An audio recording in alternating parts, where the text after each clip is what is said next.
पुढच्या बातमीकडे वळतोय। दालनांच्या पाठोपाठ महायुतीच्या मंत्र्यांना बंगल्यांचं देखील आता वाटप करण्यात आलं। चंद्रशेखर बावनकुळेंना रामटेक, राधाकृष्ण विखे पाटलांना रॉयल स्टोन, पंकजा मुंडेंना पर्णकुटी, शंभूराज देसाईंना मेघदूत तर गणेश नाईकांना पावनगड बंगला देण्यात आलाय। राज्य मंत्रिमंडळातल्या 33 कॅबिनेट आणि 6 राज्यमंत्री या मंत्र्यांचं खाते वाटप झाल्यानंतर आता त्यांना दालनांचं आणि बंगल्यांचं वाटप देखील करण्यात आलंय।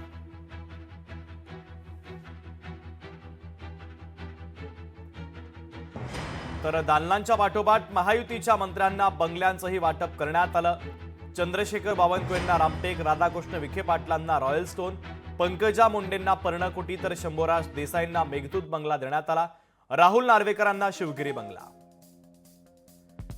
चंद्रशेखर बावनकुळे यांना रामटेक बंगला, राधाकृष्ण विखे पाटलांना रॉयल स्टोन बंगला, गिरीश महाजनांना सेवा सदन बंगला, पंकजा मुंडेंना पर्णकुटी बंगला,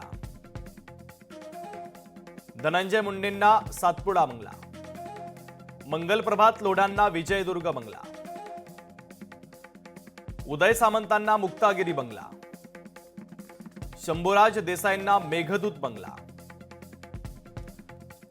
आशिष शेलारांना रत्नसिंधू बंगला, गुलाबराव पाटलांना जेतवन नावाचा बंगला, आदिती तटकरे यांना प्रतापगड बंगला, दादा भुसे यांना जंजिरा बंगला, माणिकराव कोकाटे यांना अंबर बंगला, तर अतुल सावे यांना शिवगड बंगला, गणेश नाईकांना पावनगड बंगला, शिवेंद्रराजे भोसले यांना पन्हाळगड बंगला,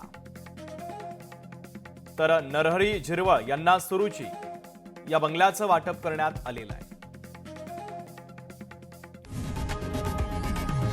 लोकशाही मराठी ऐका, पहा, जागरूक रहा।